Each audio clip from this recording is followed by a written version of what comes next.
엄마, 오늘 국밥집 얘기하지 마요. 창피하다고요. 손자 돌잔치 날 순자 씨를 밀쳐내며 아들이 던진 말은 애순 씨의 가슴을 송곳처럼 찔렀습니다. 뭐라고?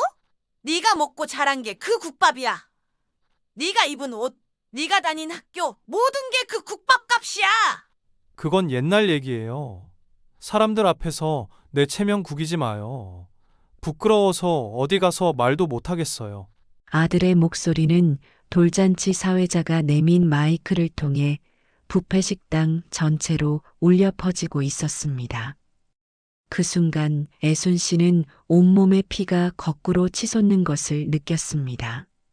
가슴이 터질 것 같았고 다리에 힘이 빠졌습니다. 사람들의 시선이 따가웠습니다. 손자를 안고 있던 며느리의 차가운 눈빛, 친척들의 수군거림. 모든 것이 애순 씨를 향한 손가락질처럼 느껴졌습니다.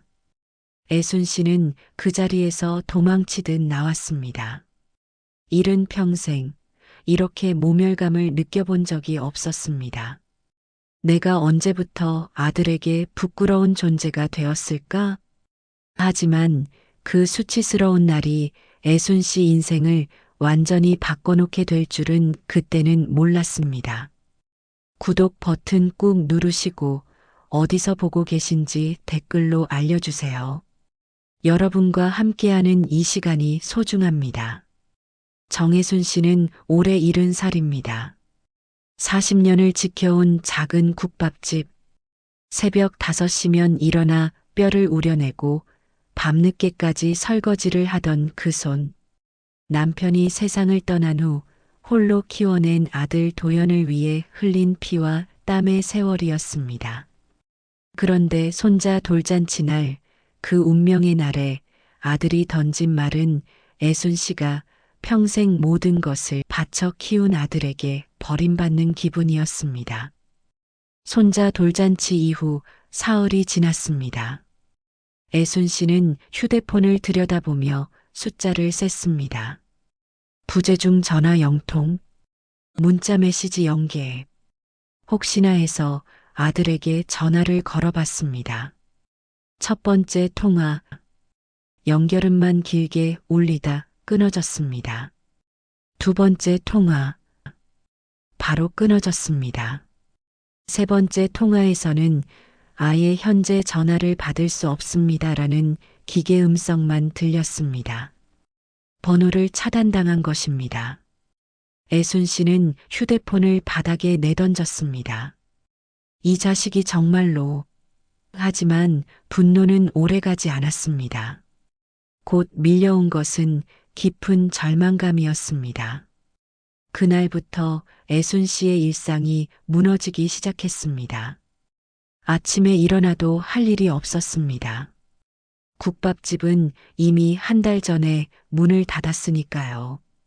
손자가 태어나면서 며느리가 위생적이지 않다며 그만두라고 했고, 아들도 이제 편히 쉬시라고 했었죠. 편히 쉬라고요? 일은 평생 쉬어본 적 없는 사람한테 갑자기 쉬라니. 그게 얼마나 잔인한 말인지 아들 며느리는 몰랐습니다. 첫째 주가 지나갔습니다. 애순 씨는 하루 종일 TV만 보며 보냈습니다. 드라마 속 효자 아들들을 보면서 눈물을 흘렸습니다. 저런 아들도 있구나. 하지만 금세 현실로 돌아왔습니다. 내 아들은 다르다고. 둘째 주가 지나갔습니다. 이번엔 집 안 청소에 매달렸습니다. 이미 깨끗한 집을 또 닦고 또 닦았습니다. 손자가 놀러 올 수도 있잖아요. 하지만 그 누구도 오지 않았습니다. 셋째 주 애순 씨는 동네 슈퍼에 갔습니다. 계산하면서 사장이 말했습니다. 아주머니, 요새 아들 안 와요? 예전엔 자주 왔었는데. 순간 애순 씨의 가슴이 철렁했습니다. 바빠서 그래요. 거짓말이었습니다. 집에 와서 거울을 보니 얼굴이 창백했습니다. 이웃들의 시선도 달라졌습니다. 김씨 할머니가 수군거리는 소리가 들렸습니다. 아들이 그렇게 효자라더니 왜 갑자기 안 와? 뭔가 있나 봐. 요새 혼자만 다니잖아. 말들이 칼날처럼 가슴을 찔렀습니다. 애순 씨는 외출을 피하기 시작했습니다. 사람들 만나기가 무서웠거든요. 동네 사람들의 동정 어린 시선과 뒤에서 나누는 수군거림이 두려웠습니다. 한 달이 지났습니다. 애순 씨는 하루에 한 끼도 제대로 못 먹는 날이 많아졌습니다. 입맛도 없고 음식을 만들 의욕도 없었습니다. 평생 남을 위해 음식을 해왔는데 정작 자신을 위해서는 라면 하나 끓이기도 귀찮았습니다. 어떤 날은 밤새 잠 못 이루고 천장만 바라봤습니다. 내가 뭐 그렇게 큰 잘못을 했단 말이야? 같은 생각이 머릿속을 맴돌았습니다. 가끔은 분노가 치밀어 올랐습니다. 네가 아플 때 누가 밤새 간병했어? 네가 대학 갈 돈 없을 때 누가 새벽부터 밤까지 일했어? 네가 결혼할 때 누가 빚까지 내가며 예식비 마련했어? 하지만 분노는 금세 슬픔으로 바뀌었습니다. 내가 그렇게 창피한 엄마였나? 내가 그렇게 부끄러운 존재였나? 어떤 밤에는 베개를 적시며 울었습니다. 도연아, 엄마가 뭘 잘못했니? 엄마가 뭘 그렇게 잘못했길래 이렇게 매정하게 구니? 손자 얼굴이 그리웠습니다. 이제 막 걸음마를 뗄 나이인데 혹시 할매라는 말을 할 줄 알게 되었을까요? 하지만 들을 수 없었습니다. 영영 들을 수 없을지도 모른다는 생각에 가슴이 무너져 내렸습니다. 2달째 애순 씨는 포기의 늪에 빠져들고 있었습니다. 이제 정말 끝인가? 내 인생이 이렇게 끝나는 건가? 거울 속 자신의 모습은 말이 아니었습니다. 몇 킬로 빠진 얼굴, 생기 없는 눈, 헝클어진 머리.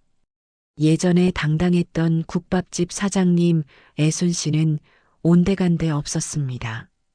어떤 날은 이런 생각도 들었습니다. 차라리 내가 없어지면 속 편하겠다. 위험한 생각이었습니다. 하지만 때로는 인생의 가장 어두운 순간에서 가장 밝은 빛이 나오는 법입니다. 애순 씨가 모든 것을 포기하려던 바로 그때 예상치 못한 곳에서 작은 희망의 씨앗이 싹트기 시작한 것입니다. 그날은 비가 부슬부슬 내리는 목요일 오후였습니다. 애순 씨는 며칠째 집에만 틀어박혀 있다가 우유라도 사러 나왔습니다. 슈퍼 앞을 지나는데 누군가 뒤에서 부르는 소리가 들렸습니다. 아주머니, 정 사장님. 돌아보니 낯익은 얼굴이었습니다. 박철수, 예전 국밥집 단골이었죠.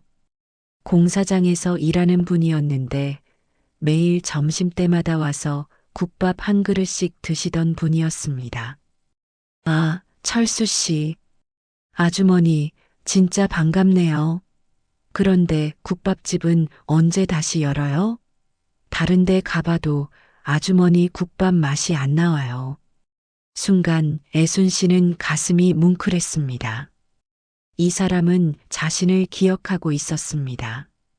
그것도 좋은 기억으로 말이에요. 애순 씨의 목소리가 조금 떨렸습니다. 그게 이제 나이도 많고 힘도 딸리고 무슨 소리예요? 아직 정정하시잖아요. 아주머니 국밥이 얼마나 맛있는데요. 진짜 집밥 같아서 속도 편하고 마음도 따뜻해져요. 집밥 같다는 말에 애순 씨의 가슴이 두근거렸습니다. 언제부터인가 잊고 있었던 단어였거든요. 아들은 창피하다고 했지만 이 사람에게는 집밥이었습니다. 요새 어디서 점심 드세요? 애순 씨의 목소리에 생기가 돌았습니다. 그냥 김밥 천국이나 컵라면으로 때워요. 그런데 속이 쓰려서 죽겠어요. 아주머니 국밥이 그립네요. 진짜로요. 철수 씨가 떠난 후 애순 씨는 집으로 돌아가는 길에 생각에 잠겼습니다. 내 국밥을 그리워하는 사람이 있다니. 집에 돌아온 애순 씨는 부엌을 둘러봤습니다. 먼지가 쌓인 냄비들, 사용하지 않아 녹슨 국자들. 하지만 오랜만에 이 도구들이 다르게 보였습니다. 창피한 것이 아니라 누군가에게 따뜻함을 주었던 소중한 도구들이었습니다. 그날 밤 애순 씨는 오랜만에 푹 잠들었습니다. 꿈에서는 예전 국밥집이 나왔습니다. 손님들로 북적이는 가게, 사장님 하고 부르는 정겨운 목소리들. 일어나니 입가에 미소가 걸려 있었습니다. 다음 날 아침 애순 씨는 결심했습니다. 다시 해보자고. 크게 버리지 말고 작게라도 시작해보자고. 창고에서 오래된 솥을 꺼냈습니다. 녹이 슬어 있었지만 깨끗이 닦으니 여전히 쓸만했습니다. 시장에 가서 사골과 채소를 샀습니다. 오랜만에 들고 온 장바구니가 무겁게 느껴졌지만 기분은 좋았습니다. 사골을 끓이기 시작했습니다. 보글보글 끓는 소리, 김이 오르는 모습. 오랜만에 주방에 생기가 돌았습니다. 국물 맛을 보니 예전 그 맛이었습니다. 손맛이라는 게 금방 잊히는 건 아니군요. 첫 번째 국밥이 완성되자 애순 씨는 혼자 먹어봤습니다. 눈물이 났습니다. 이 맛이었구나. 내가 평생 만들어온 이 맛이었구나. 애순 씨는 감격스러웠습니다. 하지만 한 그릇으로는 부족했습니다. 더 많이 만들고 싶었습니다. 누군가와 나누고 싶었습니다. 창고에서 오래된 리어카를 끌어냈습니다. 남편이 쓰던 것이었는데 아직 멀쩡했습니다. 리어카에 보온통을 올리고 그릇과 젓가락을 준비했습니다. 마치 젊은 시절 포장마차를 하던 때로 돌아간 기분이었습니다.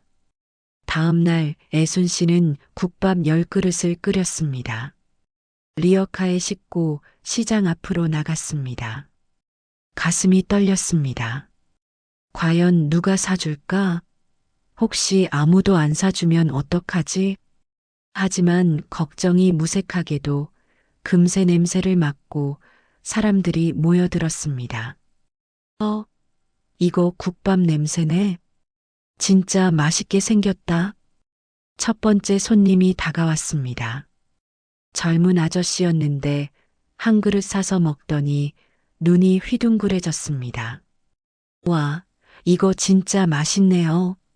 어디서 배우셨어요? 그냥 오래 해봐서. 아니에요. 이건 기술이에요. 진짜 집에서 끓인 것 같아요. 엄마 생각나네요. 엄마 생각이 난다니. 애순 씨는 가슴이 뭉클했습니다. 두 번째, 세 번째 손님이 이어졌습니다. 모두 한 숟가락 맛보고는 감탄했습니다. 이거 완전 정통 국밥이네요. 요새 이런 깊은 맛 내는 데 없는데. 할머니, 내일도 나와요?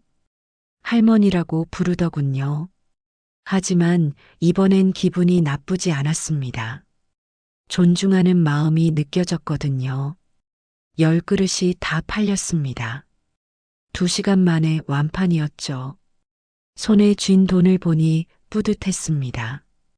금액이 많지는 않았지만 내 실력으로 번 돈이었습니다. 집에 돌아와서 돈을 세어보니 3만 원이었습니다. 하지만 그 3만 원이 300만 원보다 소중하게 느껴졌습니다. 그날 저녁 애순 씨는 거울을 봤습니다. 얼굴에 생기가 돌아 있었습니다. 눈에 빛이 있었습니다. 이게 바로 나다. 이게 바로 정애순이야. 다음 날도 나갔습니다. 이번에는 15그릇을 준비했습니다. 역시 완판이었습니다. 손님들이 기다리고 있더군요. 할머니 왔다. 오늘은 김치 더 주세요. 셋째 날 철수 씨가 나타났습니다. 아주머니, 진짜 다시 시작하셨네요. 소문 듣고 달려왔어요. 철수 씨 덕분이에요. 그날 말 안 해주셨으면 이런 생각도 못했을 거예요. 무슨 소리예요? 아주머니 실력이죠. 진짜 맛있어요.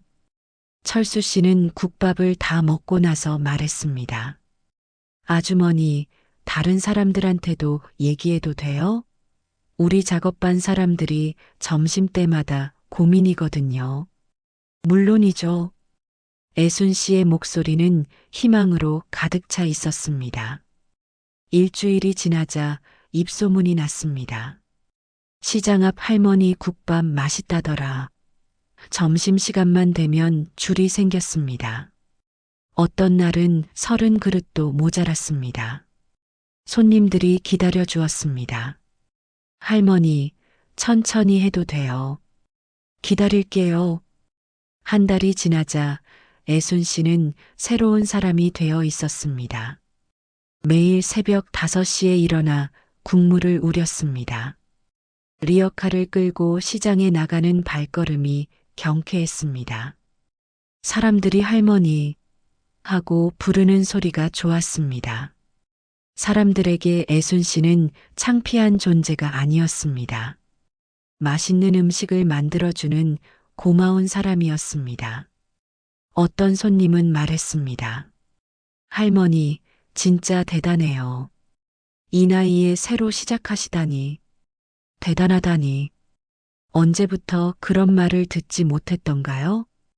그날 밤 애순 씨는 생각했습니다. 아들이 뭐라고 하든 상관없다. 내가 창피하다고 느낄 필요 없다. 내 일은 떳떳하고 자랑스러운 일이다. 거울 속 자신에게 말했습니다. 정혜순, 잘하고 있어. 계속해. 작은 불씨가 타오르기 시작했습니다. 꺼져가던 애순 씨의 인생에 다시 불이 붙은 것입니다. 하지만 성공이라는 것은 하루아침에 오지 않습니다. 애순 씨도 마찬가지였습니다. 리어카 장사가 잘 되긴 했지만 현실적인 문제들이 하나씩 드러나기 시작했습니다. 애순 씨의 진짜 도전은 지금부터 시작되었습니다. 2달째, 애순 씨의 몸이 신호를 보내기 시작했습니다. 매일 새벽 5시에 일어나서 무거운 솥을 들고 리어카를 끌고 다니는 일이 만만치 않았거든요. 허리가 아프기 시작했고 무릎도 시큰거렸습니다. 어떤 날은 비가 와서 장사를 못하기도 했습니다. 준비해 놓은 국밥을 그냥 버려야 할 때도 있었죠. 그런 날엔 하루 종일 수입이 없었습니다. 이래서는 안 되겠다. 애순 씨는 생각했습니다. 더 안정적으로 할 방법이 없을까? 그러던 중 시장 상인의 총무인 김 사장이 찾아왔습니다. 할머니, 요새 장사 잘 된다면서요? 그런데 허가는 받으셨어요? 허가? 애순 씨는 당황했습니다. 그냥 리어카 끌고 나와서 파는 건데 무슨 허가가 필요한지 몰랐거든요. 음식 파는 건 다 신고를 해야 해요. 안 그러면 단속에 걸려요. 그날 집에 와서 인터넷으로 알아보니 복잡했습니다. 영업신고, 위생교육, 건강검진. 해야 할 게 한두 가지가 아니었습니다. 더 큰 문제는 따로 있었습니다. 리어카 장사는 정해진 장소가 없어서 매일 자리 걱정을 해야 했습니다. 먼저 온 사람이 좋은 자리를 차지하고 늦게 오면 구석진 곳에 서야 했죠. 어떤 날은 다른 리어카 상인과 자리 때문에 다툼도 있었습니다. 할머니, 여기 우리 자리예요. 무슨 소리야? 자리가 정해져 있나? 이런 일들이 반복되면서 애순 씨는 스트레스를 받기 시작했습니다. 몸도 힘들고 마음도 편치 않았습니다. 이럴 바엔 차라리 작은 가게라도 하나 차리는 게 낫겠다. 하지만 가게를 차리려면 돈이 필요했습니다. 보증금, 권리금, 인테리어 비용까지 리어카로 번 돈으로는 턱없이 부족했습니다. 애순 씨는 밤마다 계산기를 두드렸습니다. 한 달에 얼마를 벌고 얼마를 저축할 수 있는지 계산해 보니 최소한 1년은 더 리어카 장사를 해야 가게를 낼 돈이 모였습니다. 1년을 더 버틸 수 있을까? 거울 속 자신을 보며 한숨을 쉬었습니다. 벌써 허리와 무릎이 아픈데 1년을 더 버틸 자신이 없었습니다. 그런데 기적 같은 일이 일어났습니다. 어느 날 단골 손님인 최 사장이 다가왔습니다. 작은 식당을 운영하는 분이었는데 항상 국밥을 맛있게 드시던 분이었죠. 할머니, 잠깐 얘기 좀 할까요? 무슨 일이에요? 제가 알기로는 할머니가 예전에 국밥집을 하셨다면서요? 네, 그랬어요. 그럼 가게 내고 싶으시죠? 애순 씨는 깜짝 놀랐습니다. 어떻게 마음을 읽었을까요? 사실은요, 제 친구가 식당을 접으려고 해요. 나이가 들어서 못하겠다는 거예요. 그런데 할머니한테 넘겨드리면 어떨까 싶어서요.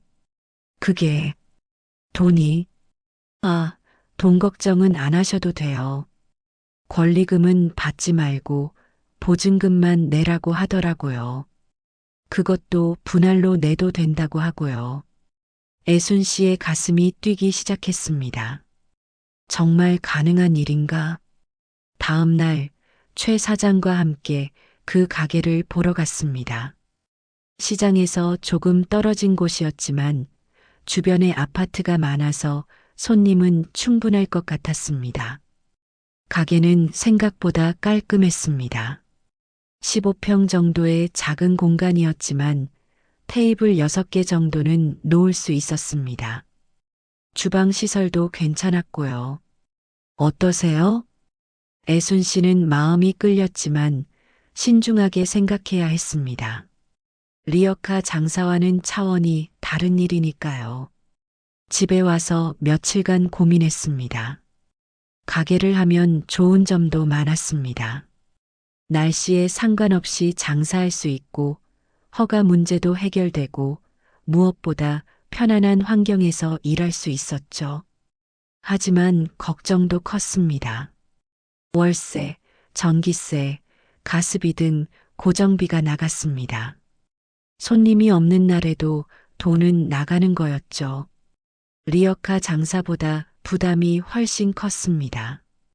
그런데 결정적인 계기가 생겼습니다. 단골 손님들이 찾아온 겁니다. 철수 씨를 비롯해서 평소 국밥을 사 먹던 분들이 여럿이서 왔어요. 할머니, 저희가 들었는데 가게 내신다면서요? 아직 결정 안 했어요. 할머니, 꼭 하세요. 저희가 단골이 되드릴게요. 맞아요. 여기서 리어카로 사 먹는 것도 좋지만 따뜻한 가게에서 편하게 먹고 싶어요. 그들의 진심이 전해졌습니다. 이 사람들이 정말로 자신의 국밥을 좋아하고 가게가 생기기를 바라고 있었습니다. 철수 씨가 말했습니다. 할머니, 저희 작업반 사람들만 해도 10명이에요. 점심때마다 올게요. 그리고 아파트 사람들한테도 소문 내드릴게요. 정말요? 당연하죠. 할머니 국밥이 얼마나 맛있는데요. 그 말을 듣고 애순 씨는 결심했습니다. 해보자. 나이가 70이라고 못할 게 없잖아. 오히려 지금까지 쌓은 경험이 있으니까 더 잘할 수 있을 거야. 다음 날 바로 계약을 했습니다. 보증금 500만 원을 분할로 내기로 하고 월세는 50만 원이었습니다. 리어카로 번 돈이 있어서 당장 시작할 수는 있었습니다.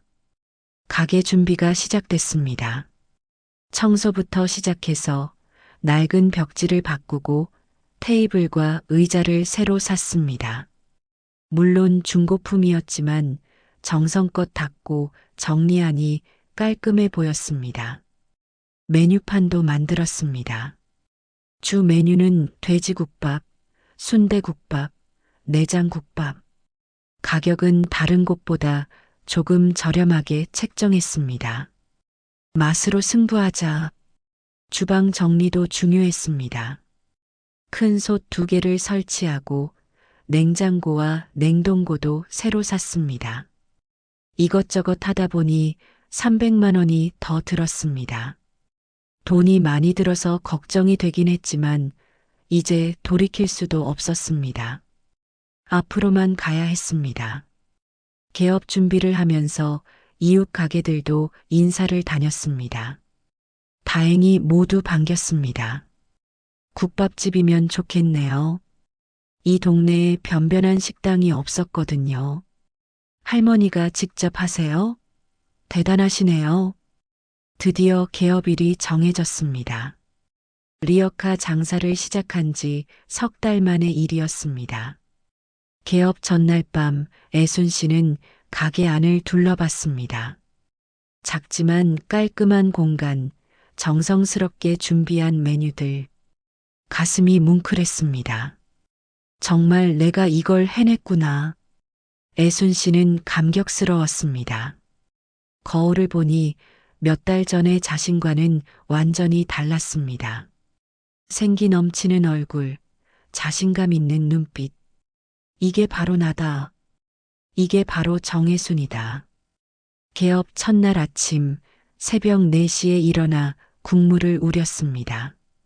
설렘과 긴장이 교차했습니다. 과연 손님이 올까? 잘할 수 있을까? 하지만 걱정은 기우였습니다. 문을 열자마자 철수 씨가 달려왔습니다. 할머니, 축하해요. 첫 손님은 제가 하겠어요. 곧이어 다른 단골들도 하나둘씩 나타났습니다. 개업 첫날인데도 점심시간에는 자리가 모자랄 정도였습니다. 할머니, 가게 생기니까 좋네요. 이제 편하게 앉아서 먹을 수 있겠어요. 손님들이 맛있게 먹는 모습을 보니 보람을 느꼈습니다. 이것이야말로 내가 평생 해온 일이구나.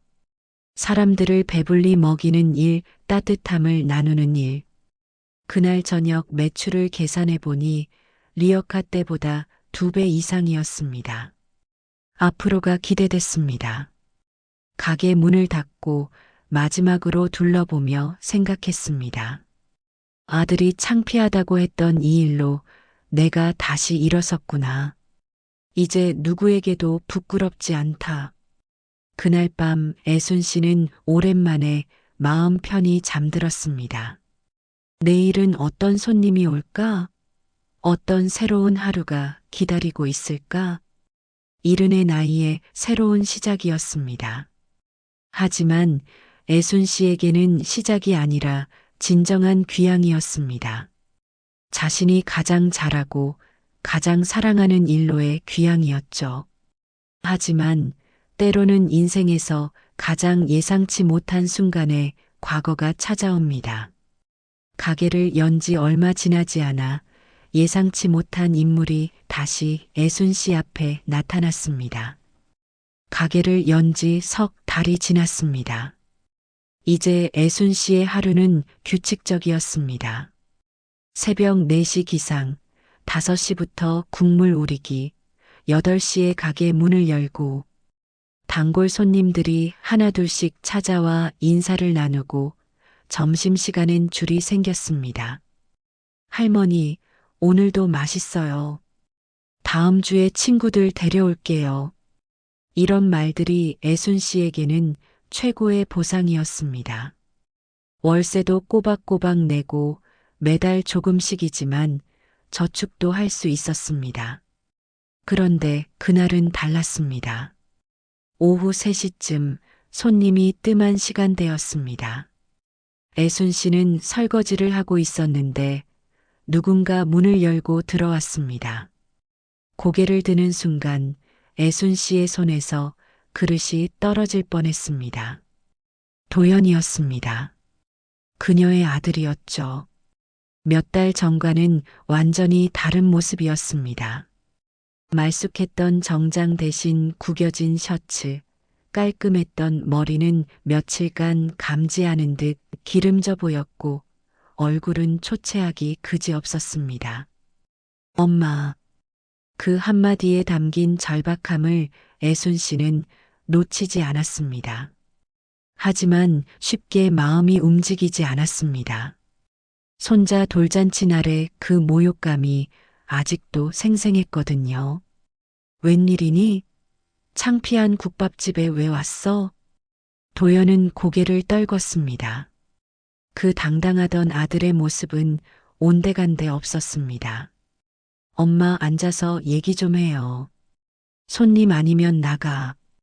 여긴 영업하는 곳이야. 애순 씨는 아들의 절망적인 목소리에 맞춰 차분하게 아들의 말을 받아쳤습니다. 엄마, 제발요. 정말 급해요. 아들 도연의 목소리가 조급해졌습니다. 애순 씨는 한숨을 쉬며 가스불을 껐습니다. 그리고 도연 맞은편에 앉았습니다. 하지만 표정은 차가웠습니다. 그래, 무슨 일인지 얘기해봐. 도연은 한참을 망설이다가 입을 열었습니다. 엄마, 회사가 망했어요. 아들의 목소리는 절망적이었습니다. 뭐? 투자받은 돈으로 사업을 키웠는데 거래처가 부도났어요. 연쇄부도로 저희 회사도. 애순 씨는 표정을 바꾸지 않았습니다. 속으로는 놀랐지만 겉으로는 담담했습니다. 그래서 보증을 서놓은 게 많아서 집도 경매로 넘어가고 차도 압류됐어요. 지금은 고시원에서 살고 있어요. 애순 씨의 목소리는 더 차가워졌습니다. 그래서 나한테 뭘 바라는 거야? 도연은 고개를 들지 못했습니다. 그리고 떨리는 목소리로 말했습니다.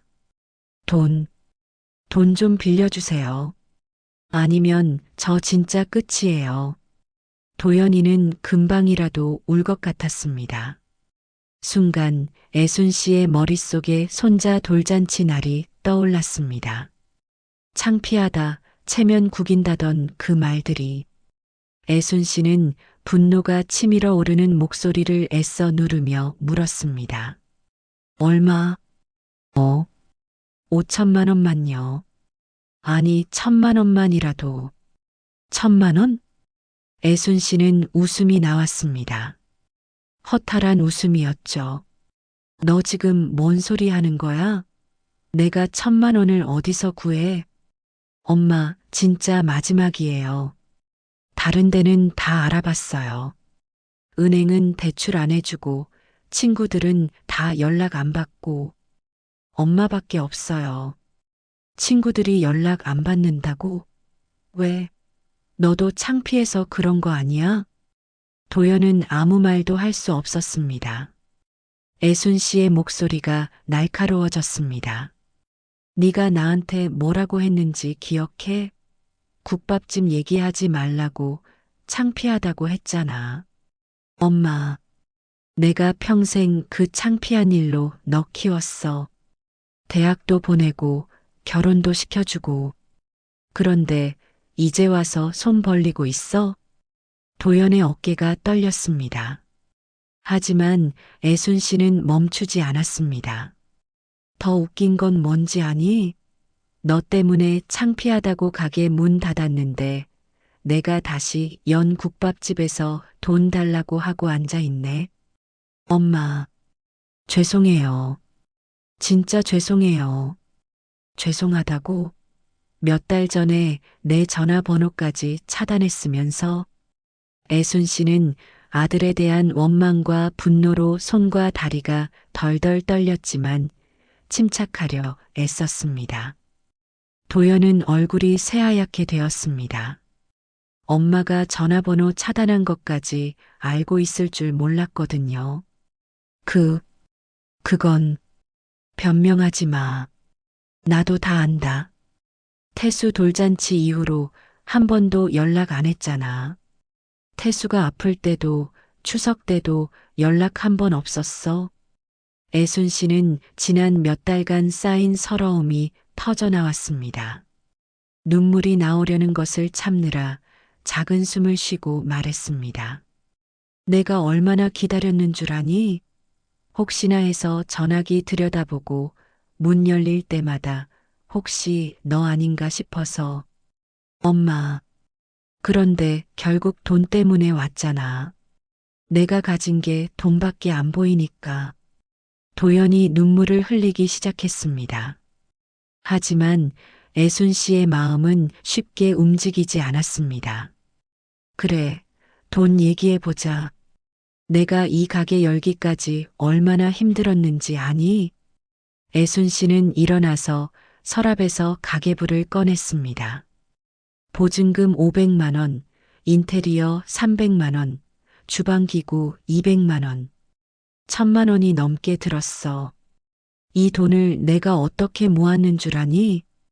애순 씨는 받지 않는 아들의 전화에 절망했던 순간, 리어카를 끌고 나가 자리 싸움을 해야 했던 순간, 가리고 혼자 몸져 누워 서럽게 울었던 순간이 영화처럼 떠올랐습니다.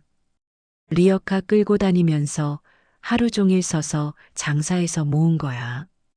비 오는 날엔 수입도 없고 허리 아파서 병원비도 나가고. 도연은 고개를 숙이고 들었습니다. 그런데 내가 1000만 원을 빌려달라고?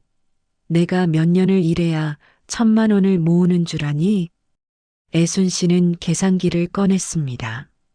내 가게 월 매출이 400만 원이야. 여기서 재료비, 월세, 전기세 빼고 나면 순이익이 150만 원 정도야. 여기서 또 내 생활비 빼면 저축은 한 달에 50만 원이나 할까?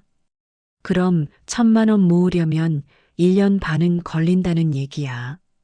내가 1년 반을 일해서 모은 돈을 내가 한 번에 가져가겠다는 거네. 애순 씨의 목소리가 점점 날카로워졌습니다. 도연은 아무 말도 할 수 없었습니다. 더 웃긴 건 뭔지 아니? 내가 사업 잘 될 때는 나 무시했으면서 망하니까 찾아왔잖아. 이게 효도니? 엄마, 정말 죄송해요. 제가 잘못했어요. 잘못했다고 다 해결돼? 내가 몇 달 동안 얼마나 힘들었는지 아니? 애순 씨는 감정이 북받쳐 올라 눈물이 나려는 것을 참느라 아랫입술을 깨물었습니다. 밤마다 울면서 내가 뭘 잘못했나 생각했어. 이웃들 눈치 보느라 밖에 나가기도 무서웠어. 그런데 너는 편하게 잘 살고 있었겠지? 도연이 엎드려 울기 시작했습니다. 엄마, 저 진짜 잘못했어요. 그때 정말 미쳤었어요. 사업 잘 된다고 우쭐해서가 아니야. 내가 나를 부끄러워한 거야. 솔직히 얘기해봐. 도연은 한참을 울다가 고백했습니다. 맞아요. 친구들 앞에서, 아내 친구들 앞에서 엄마가 국밥집 한다는 게 부끄러웠어요. 그래, 솔직하네. 그런데 지금도 부끄러워? 아니에요. 이제 알겠어요. 엄마가 얼마나 대단한 분인지. 대단하다고? 돈 필요할 때만 대단한 거지? 도연은 고개를 흔들었습니다. 아니에요. 정말 대단한 일이에요. 그럼 이제 알았으니까 일어나. 애순 씨는 차갑게 말했습니다. 나한테는 줄 돈 없다. 엄마, 네가 나를 버릴 때는 언제고 이제 와서 돈 달라고? 내가 그렇게 만만해 보여? 엄마, 제발. 정말 마지막이에요. 네 마지막이 내 책임이야? 네가 사업하면서 나한테 한 번이라도 상의했니? 잘 될 때 같이 기뻐해 달라고 했니? 그건 이제 망했으니까 나보고 같이 짊어지라고? 그건 너무 이기적인 거 아니야? 애순 씨는 문 쪽을 가리켰습니다. 나가. 애순 씨는 온 힘을 모아 냉정해져야 한다고 다짐하며 차갑게 말했습니다. 엄마, 저 정말 죽을지도 몰라요. 도연이 목소리는 처절하게 울먹이고 있었습니다. 그럼 죽어. 나도 내 때문에 죽을 만큼 힘들었어. 도연은 충격을 받았습니다. 평생 자상했던 엄마에게서 이런 말을 들을 줄 몰랐거든요. 엄마가 그런 말까지. 당연하지. 내가 나한테 한 짓 생각해봐. 애순 씨는 덜덜 떨리는 다리를 부여잡고 천천히 걸어가서 가게 문을 활짝 열었습니다. 나가서 내 힘으로 해결해. 내가 그랬듯이. 엄마. 그리고 다시는 돈 때문에 찾아오지 마. 내 체면도 지켜야겠거든. 도연은 마지막으로 애걸했습니다. 애순 씨는 냉소적으로 웃었습니다. 내가 뭘 믿고 다시는 없을 거라고 해? 내 말을 내가 왜 믿어야 해? 그건 나가. 도연은 결국 욕설을 퍼부으며 나갔습니다. 이 할망구가 그렇게 나올 거면 나도 가만 안 있어. 문이 닫히고 나서야 애순 씨는 다리에 힘이 풀려 의자에 주저앉아 한숨을 쉬었습니다. 마음이 편하지는 않았습니다. 그래도 내 자식인데. 하지만 곧 마음을 다잡았습니다. 나도 이제 내 인생을 살겠어. 그날 저녁 단골 손님 철수 씨가 왔습니다. 애순 씨는 낮에 도연과의 일이 생각나 씁쓸했지만 애써 미소를 지었습니다. 아니야, 좋은 일이 있었어. 이제야 진짜 자유로워졌거든.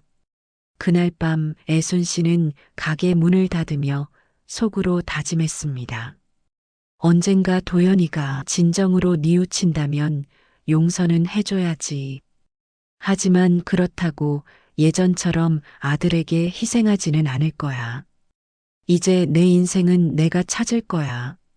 쌀쌀해진 밤길을 걸어가는 애순 씨의 발걸음에 희망이 차올랐습니다.